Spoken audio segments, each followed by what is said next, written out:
차가운 날씨가 겨울을 느끼게 합니다. 외관에는 몇 년 동안 눈이 내리지 않았었는데 성탄을 앞두고 눈도 내렸습니다. 그리고 찬바람을 맞으면서 주님 탄생의 기쁜 소식을 함께하기 위하여 이 미사에 참석하신 분들을 환영합니다. 어릴 적부터 성당에 다니신 분들이라면 성탄이 되면 떠오르는 그런 추억들이 아마 있으리라고 생각합니다. 저도 근 한 40여 년 전을 돌아보면 성당의 주일학교 시절에 성탄에 얽힌 기억이 납니다.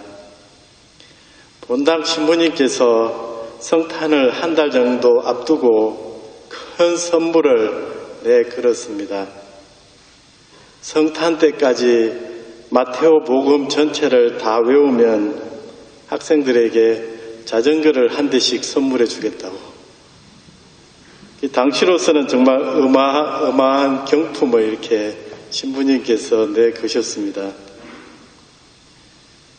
나는 그 당시에 새로 나오기 시작한 개인용 컴퓨터 PC를 이렇게 꼭 사야겠다고 온갖 방법을 찾고 있는 중이었기 때문에 그 자전거 한 대를 받으면 팔아서 컴퓨터 사는데 보태겠다는 꿍꿍이로 성경을 외우기 시작했습니다. 이 가능한지 불가능한지는 생각하지 않았습니다. 그러면 결론은 어떻게 되었겠습니까? 40년 전에 저는 행복한 성탄을 보냈을까요? 마테오 복음의 1장부터 문제가 생기기 시작했습니다. 아브라함은 이삭을 낳고 이삭은 야곱을 낳고 야곱은 유다와 그 형제들을 낳고 아브라함부터 다윗까지 14대, 다윗부터 바빌론 유배까지 14대, 바빌론 유배부터 예수님까지 14대의 이 예수님의 집안의 그 족보가 내 자전거와 내 컴퓨터를 다 날려버렸습니다.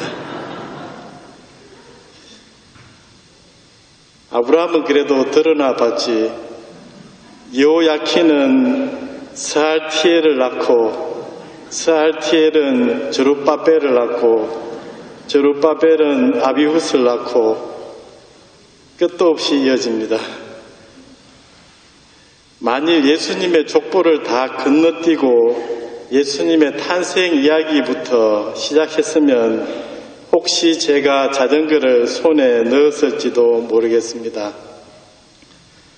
그런데 나중에 이제 알고 보니까 저는 일찌감치 포기했지만 한 달 동안 이것을 다 외운 그런 학생들도 있었고 저희 누나도 한 90% 정도 다 외워가지고 상을 받았고 요즘 또 어떤 교구에서는 그 성경 주간에 주일학교 학생들이 복음을 외우는 것을 그렇게 하기도 합니다.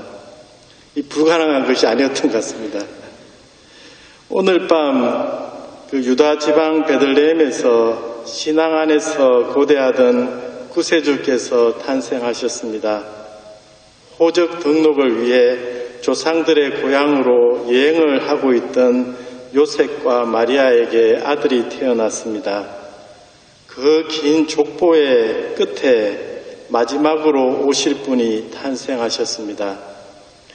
여간에 방이 없어서 외양간에서 태어나셨고 포대기에 사여 구유에 눕혀졌습니다. 그리고 그 밖에 들에는 밤에도 양떼를 지키는 목자들이 있었습니다. 주님의 천사가 그들에게 다가오고 주님 탄생의 소식이 전해집니다. 포대기에 사여 구유에 누워있는 아기는 그분을 알아보는 표식이 되었습니다. 그리고 하늘에 수많은 천사들의 무리가 나타나 지극히 높은 곳에서는 하느님께 영광, 땅에서는 그분 마음에 드는 사람들에게 평화라고 외치며 구세주 탄생을 찬양하였습니다.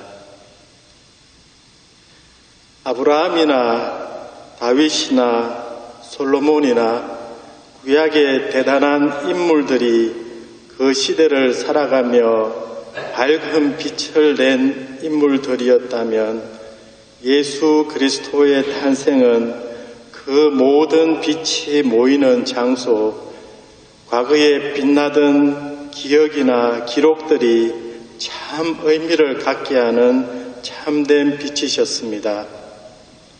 마치 연극 무대의 스포트라이트처럼 모든 빛이 그분을 향해 비치고 있습니다.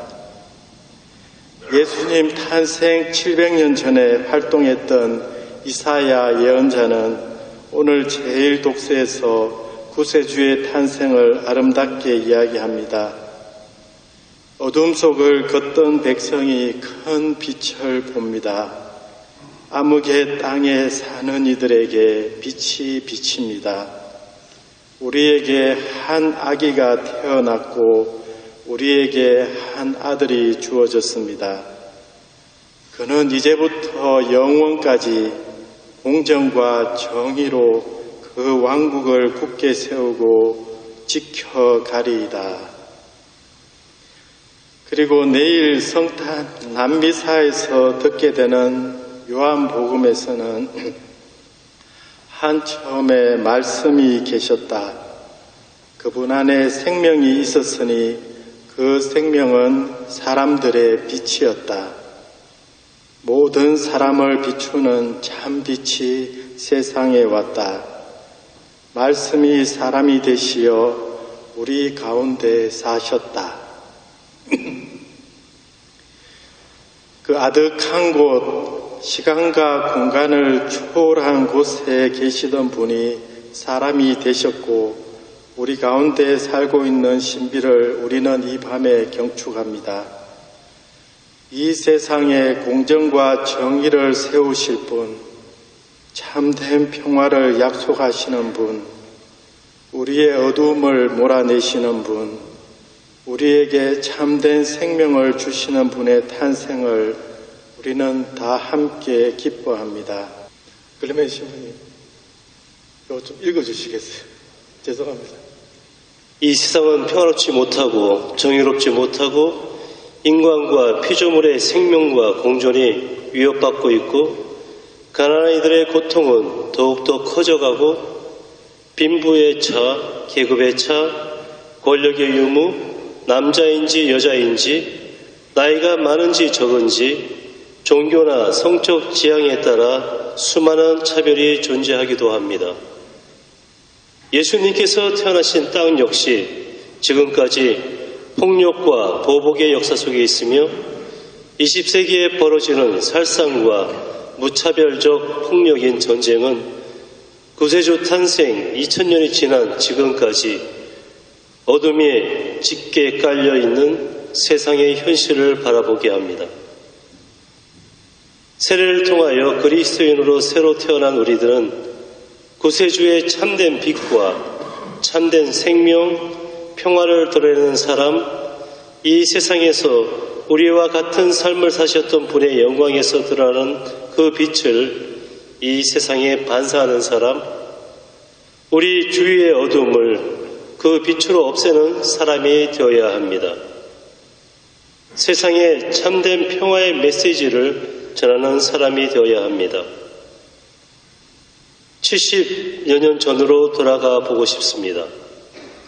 1952년 아마 바깥에 있는 구성당에서는 원죄 없이 잉태되신 성모님 앞에서 북한의 수도원이 폐쇄되고 남으로 피난을 와서 2년 동안 부산에서 어려운 생활을 하던 우리 수도 선배들이 함께 모여 앞으로 살아갈 삶의 터전을 주신 하느님께 감사하며 구세주 탄생을 기뻐하는 미사를 봉헌하고 외관에서 첫 성탄절을 보냈을 것입니다. 그 작은 공동체가 이렇게 성장하였고 70년이라는 시간을 되돌아보게 되었습니다. 저는 그 자리에도 하느님 섭리의 빛이 비추고 있었다고 믿습니다. 우리 역시 인간이 되신 구세주의 육하의 신비를 지금 여기 이 자리에서 실현하며 그 안에서 참된 기쁨을 얻어야 하겠습니다. 우리의 일상의 삶도 구세주께서 사람이 되시어 우리와 함께 사심으로써 고귀한 것, 의미 있는 것이 되었습니다. 우리의 삶도 거룩한 시간에 속하게 되었습니다. 우리에게 비추오는 하느님 섭리의 빛 안에서 참으로 인간다운 것, 참으로 영적인 것, 참으로 거룩한 것이 무엇인지 알아들을 수 있는 은총을 청하도록 합시다. 네, 감사합니다. 여러분 모두와 성탄의 기쁨을 나누고 싶습니다.